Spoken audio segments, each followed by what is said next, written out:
এই এলাকাতে আমাদের চকবাজার থানা রয়েছে, চকবাজার থানার ইসলামবাগ এলাকা রয়েছে। তো কদিন আগে ঈদের দিন রাতে সেদিন একটি চুরির ঘটনা সংঘটিত হয়েছিল ইসলামবাগে। যখন সেই চুরির ঘটনাটি সংঘটিত হয় তখন it was reported to the police station.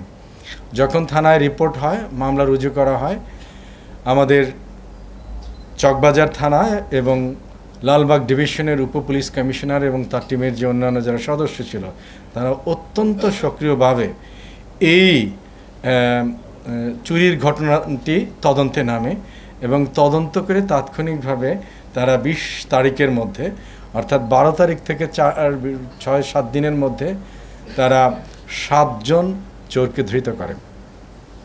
এবং ৭ জন যে চোরকে ধৃত করে তার যে চোরের মূল নেতৃত্ব দিয়েছিল তার নাম হলো মামুন, যার বিরুদ্ধে ২২টি মামলা ছিল এবং তার মা সেও এই ধরনের চৌর্যবৃত্তির সহায়তাকারী হিসাবে এলাকায় পরিচিত। মামুন কিন্তু ওই এলাকাতে প্রথম যখন সে চুরির মামলায় ভেতরে যায়, গিয়ে সে বলা যায় ওখানকার যারা ব্যাড এলিমেন্ট তাদের সাথে আন্ডারস্ট্যান্ডিং করে এবং পরবর্তীতে একটি গ্রুপ, এই চুরির জন্য একটি গ্রুপ তৈরি করে ফেলে এবং যার সদস্য সংখ্যা ১০ থেকে ১২ জন, যারা মূলত ওই এলাকারই।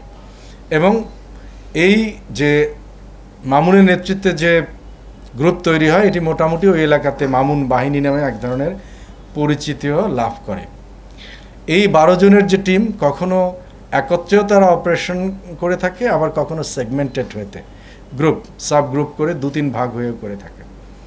তো এই মামলা তদন্ত করতে গিয়ে লালবাগ ডিভিশনের পুলিশ কর্মকর্তাদের কাছে কিছু তথ্য ছিল যে সামহাও তারা কোনো না কোনোভাবে অস্ত্র ব্যবসা বা অস্ত্র হ্যান্ডলিংয়ের সাথে কোথাও জড়িত থাকতে পারে। সেভাবে জিজ্ঞাসাবাদ করা হয়। জিজ্ঞাসাবাদের এক পর্যায়ে জানা যায় যে এই গ্রুপটিরই একটি ফ্র্যাকশন রাজীব হোসেন রানা এবং তার নেতৃত্বে ৩ জনের একটি টিম বছর খানেক আগে কেরানীগঞ্জে একটি দুর্ধর্ষ চুরি সংঘটিত করে। যদিও দুর্ভাগ্যজনকভাবে এবং অথবা রহস্যজনকভাবে বলা যায় যে it was not reported to the concern police station. কেন ছিল না? তার কারণ সেখান থেকে এই যেই গ্রুপটি রানা মামুনের নেতৃত্বে, সেই গ্রুপটি তখন ওখান থেকে যে চুরি করে তার মধ্যে টাকা পয়সা, স্বর্ণালঙ্কার এবং সবচেয়ে বড় যে জিনিসটা থাকে সেটি হলো অস্ত্র চুরি করে নিয়ে আসে। সঙ্গতই কারণে এটির যে মালিক তার নাম জনৈক শাহিন, সে কিন্তু স্বাভাবিক কারণেই যেহেতু ইল্লিগাল আর্মস সে থানাতে জানায়নি।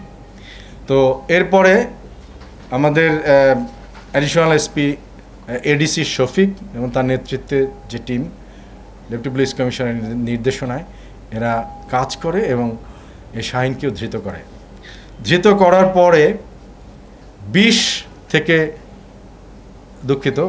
তারিখ থেকে ২৭ তারিখ এ মাসের এপ্রিলের এই ৫ দিনের মধ্যে ৫টি আগ্নেয়াস্ত্র উদ্ধার হয়, তার মধ্যে ৪টি বিদেশি পিস্তল এবং ৩৮ রাউন্ড গুলিও উদ্ধার হয়।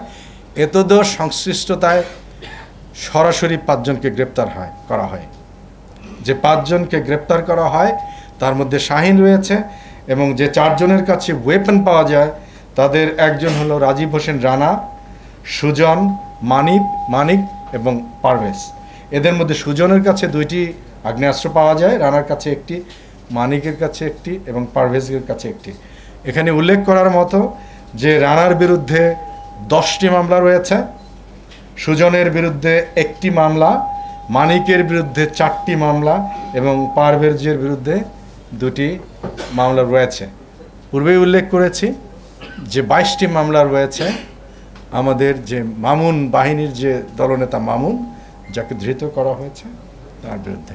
তাদের প্রত্যেকের যারা এই 7 জনকে আসামি করে, যার মধ্যে 5 জন ধৃত হয়েছে, বিজ্ঞ আদালতে প্রেরণ করা হয়, রিমান্ডে প্রেয়ার করা হয়।